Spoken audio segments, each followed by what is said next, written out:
আজ চাকরি বাতিলের লিস্ট প্রকাশ করতে চলেছে স্কুল সার্ভিস কমিশন। এসএসসির দুর্নীতিতে সুপ্রিম কোর্টের নির্দেশে প্রায় চাকরি গিয়েছিল 26,000 শিক্ষক শিক্ষিকা এবং অশিক্ষা কর্মীর, এবং এর মধ্যে যোগ্য কারা আর অযোগ্যই বা কারা, এতদিন ধরে চলছে আইনি লড়াই।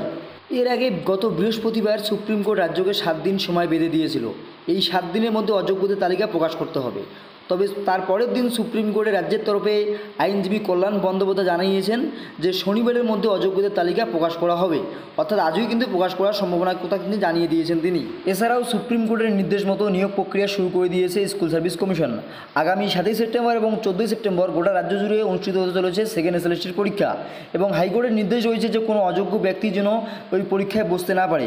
সেই মতোই কিন্তু কমিশনের আইনজীবী কল্যাণ বন্দ্যোপাধ্যায় জানিয়েছেন যে সেকেন্ড এসএলএসটি পরীক্ষা অনুষ্ঠিত হতে যাচ্ছে, তাতে করে কোনো অযোগ্য ব্যক্তি বসবেন না। এছাড়াও এই যে অযোগ্য যে ব্যক্তির লিস্ট রয়েছে, সেক্ষেত্রে কিন্তু আজই কমিশনের ওয়েবসাইটে তাদের লিস্ট প্রকাশ করা হবে। তবে ইতিমধ্যে আমাদের মধ্যে যে আপডেট উঠে আসে, শিক্ষকদের মধ্যে মোট অযোগ্যের সংখ্যা রয়েছে 1803টি। তাতে করে দেখা গিয়েছে যে নবম দশমে এই যে অযোগ্যদের অর্থাৎ দাগি শিক্ষকদের সংখ্যা রয়েছে 993 জন। এছাড়াও একাদশ এবং দ্বাদশে যে শিক্ষক রয়েছেন এই লিস্টে, তাতে করে রয়েছেন 810 জন। এছাড়াও র্যাঙ্ক জাম্পিং করেও কিন্তু চাকরি হয়েছে। তাতে করে দেখা গিয়েছে নবম দশমে র্যাঙ্ক জাম্পিং করে চাকরি হয়েছে 185 জনের, এবং একাদশ দ্বাদশে চাকরি হয়েছে র্যাঙ্ক জাম্পিং করে 39 জনের। এদের সকলেরই কিন্তু আজ নামসহ তালিকা প্রকাশ করা হবে কমিশনের ওয়েবসাইটে। তবে আরেকটা বিষয় প্রশ্ন থেকেই যায় যে প্যানেলের মেয়াদ উত্তীর্ণ হয়ে যাওয়ার পরেও কিন্তু চাকরি হয়েছে অনেক শিক্ষকদের, তাদের দাগির তালিকায় রাখবে কিনা এসএসসি, সেই নিয়ে কিন্তু একটা প্রশ্ন থেকেই যাচ্ছে।